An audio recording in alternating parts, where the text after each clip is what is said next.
ഇന്ന് നമ്മൾ കുഞ്ഞിൻ്റെ കൈ ഒടിഞ്ഞിട്ട് എല്ലിൻ്റെ ഡോക്ടർക്ക് ഡേറ്റ് കിട്ടിയ ദിവസമായിരുന്നേ. അപ്പോൾ നമ്മൾ എല്ലിൻ്റെ ഡോക്ടർ ചെന്നപ്പോൾ ആൾ എക്സ്റേയിൽ നോക്കിയപ്പോൾ എൽബോൻ്റെ അവിടെയാണ് ഫ്രാക്ചർ ആയത്. അവിടെ നിന്ന് എല്ല് കുറച്ച് ഡിസ്ലൊക്കേറ്റ് ആയിട്ടുണ്ട്. അപ്പോൾ നിങ്ങൾ മിഡിൽ മോർ ഹോസ്പിറ്റലിലേക്ക് പൊക്കോളാൻ പറഞ്ഞു.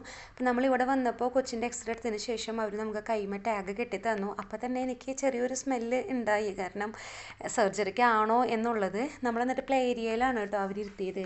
അപ്പോൾ ഇവിടെ കുറച്ച് കാര്യങ്ങളൊക്കെ ഉണ്ടായിരുന്നു. പിന്നെ അവർ ലാസ്റ്റ് കൺഫേം ചെയ്തിട്ട് പറഞ്ഞു സർജറി ആണ്, ഇപ്പോൾ തന്നെ ചെയ്യാം, തിയേറ്റർ ഒരെണ്ണം ചെയ്തുകൊണ്ടിരിക്കുകയാണ്, അത് കഴിയുമ്പോൾ ഒഴിവാകുമ്പോൾ ചെയ്യാമെന്ന് പറഞ്ഞു. ഇവിടെ ഒന്നും ഇങ്ങനെ വെച്ചുകൊണ്ടിരിക്കുന്ന പരിപാടി ഇല്ല കേട്ടോ.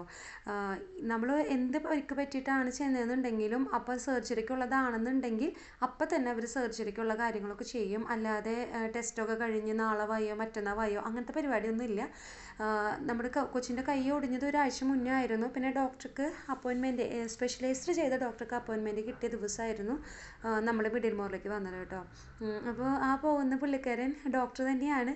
പക്ഷെ നല്ല രസമാണ് കേട്ടോ. ഭയങ്കര കൊച്ചുങ്ങളെയൊക്കെ ശരിക്കും അങ്ങോട്ട് ഹാപ്പി ആക്കുന്ന ഒരു സംസാരം ഒക്കെയാണ്. അതുകൊണ്ട് തന്നെ അവനൊട്ടും ടെൻഷനോ പേടിയോ ഒന്നും ഉണ്ടായില്ല കേട്ടോ.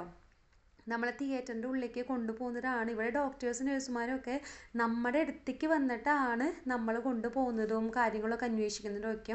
ഇപ്പോൾ ഓൾറെഡി അവനെ തിയേറ്ററിൽ കയറ്റിയേക്കാണ്. ഞങ്ങളൊക്കെ പുറത്ത് വെയിറ്റിംഗ് ആണ്. എന്നെ തിയേറ്ററിൻ്റെ ഉള്ളിൽ കയറ്റിയായിരുന്നു. അവന് പിന്നെ അനസ്തേഷ്യ കഴിഞ്ഞ് ഉറങ്ങിക്കഴിഞ്ഞപ്പോൾ ഞാനിങ്ങ് പുറത്തേക്ക് പോകുന്നു കേട്ടോ. അപ്പോൾ 2 മണിക്കൂറോളായിരുന്നു കൈയിൻ്റെ എൽബോൻ്റെ അവിടുത്തെ ഒരു സർജറിക്ക് വേണ്ടി വന്നത്. അതിനുശേഷം അനസ്തേഷ്യയുടെ ഇതൊക്കെ മാറിക്കഴിഞ്ഞ് അവന് ബോധം വന്നപ്പോൾ നമ്മളെ റൂമിലേക്ക് മാറ്റി. ഇവിടെ റൂമുകൾ, കുട്ടികളുടെ റൂമിന് കിഡ്സ് ഫസ്റ്റ് എന്നാണ് പറയുന്നത്.